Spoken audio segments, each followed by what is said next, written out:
दोनों भाई नाश्ते की टेबल पर बैठे थे।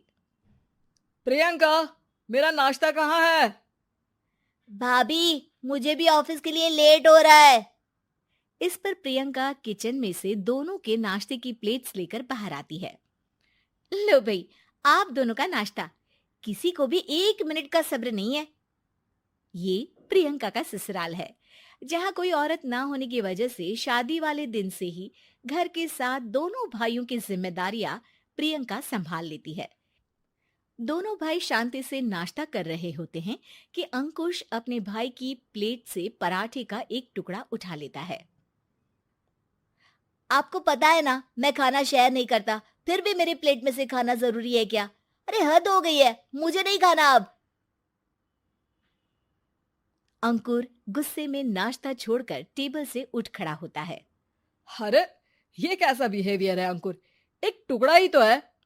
एक हो या आधा, मुझे भूख लगी है तो ये सिर्फ मेरा ही है। उसे भी किसी के साथ शेयर करने बैठा तो भूखा नहीं रह जाऊंगा। अरे बाबा, ठीक है, अब इस पर भी लड़ाई। दूसरा बना देती हूँ, पर प्लीज ऐसे खाना बीच में छोड़कर मत जाओ। इससे अन्न का अपमान होता है। ओ प्लीज भाभी, ऐसी कोई चीज होती ही नहीं है। आपके पास पैसे हैं, खरीदो और खाओ। अगर नहीं खाया जाए तो फेंक दो। अरे दुनिया में सब यही करते हैं। अंकुर बैग उठाकर ऑफिस के लिए चला जाता है, जिसके पीछे उसका बड़ा भाई मायूस सा घर में खड़ा रह जाता है। जिसने बचपन से सोने की चम्मच में खाया हो, उसे दुनिया के बारे में क्या पता होगा। वैसे गलती तो हमारी ही है। अगर कभी बचपन में ही सही गलत का फर्क सिखाया होता तो आज ये हाल नहीं होते। आप फिक्र क्यों करते हैं जी? भगवान है, वो जो भी करता है सबकी भलाई के लिए ही करता है। और जब वो चाहेंगे तो अपनी तरह से अंकुर भैया को भी सब कुछ सिखा देंगे। पत्नी की बात पर विश्वास कर अंकुश भी ऑफिस चला जाता है। सुबह से दोपहर होती है और अंकुर लंच करने ऑफिस के पास वाले रेस्टोरेंट में पहुंचता है, जहां वो एक साथ बहुत सारा खाना ऑर्डर कर देता है। सर, क्या कोई आपको ज्वाइन करने वाला है? नहीं तो क्यों? अब कुछ नहीं सर, ऐसे ही। वेटर चला जाता है और कुछ देर में अंकुर का ऑर्डर लेकर वापस आता है, जिस पर अंकुर सब डिशेस में से थोड़ा थोड़ा खाकर बाकी ऐसे ही छोड़कर बिल देकर चला जाता है। वाह भगवान, तेरी माया। कहीं कोई एक एक टुकड़े के लिए तरसता रहता है और ये 5 लोगों का खाना ऑर्डर करके एक का भी पूरा नहीं खाते। पैसे वालों की माया। वेटर टेबल साफ कर बचा हुआ सारा खाना लेकर रेस्टोरेंट के पीछे घूम रहे बच्चों के पास पहुंच जाता है, जिसे देख बच्चों के चेहरे खिल उठते हैं।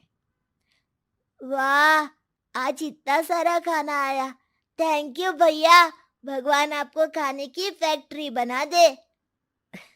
अगर ये फैक्ट्री मेरी होती तो तुम लोगों को कभी किसी का झूठा बचा हुआ खाना नहीं खाना पड़ता। चलो तुम लोग खाओ, पर ध्यान रखो किसी को पता ना चले, नहीं तो मेरी नौकरी चली जाएगी। इसी के साथ दिन बीतता है और रात को दोनों भाई एक साथ घर पहुंचते हैं।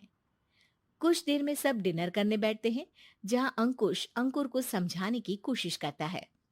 अंकुर, अगर हमें लाइफ में सब कुछ मिला है, इसका ये मतलब नहीं कि तुम उसका गलत फायदा उठाओ, बल्कि तुम्हें उसकी मदद से दूसरों को भी मदद करनी चाहिए। भैया, जिनके पास नहीं है उनकी वजह मैं तो नहीं ना। और ऐसे बहुत लोग हैं जिनके पास सब कुछ है। इसलिए अगर मैं एक इंसान कुछ नहीं करूंगा तो कोई फर्क नहीं पड़ने वाला।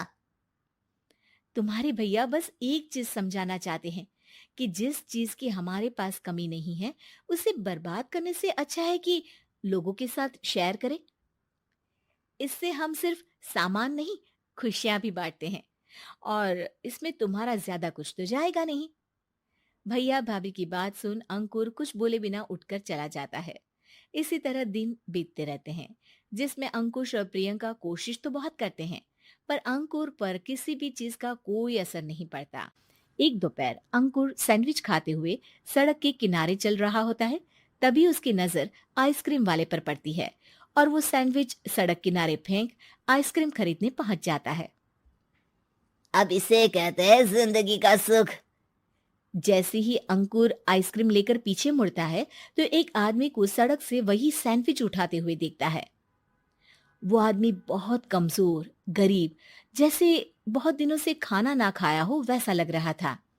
अंकुर उसके पास जाकर खड़ा हो जाता है। उसे देखकर आदमी सैंडविच अंकुर की तरफ कर देता है। आपको भी खाना है क्या? क्या हम इसे आधा आधा कर ले? मुझे बहुत भूख लगी है। वो मेरा ही झूठा सैंडविच है। तुम दूसरा खरीद कर क्यों नहीं खा लेते? इसे क्यों खा रहे हो?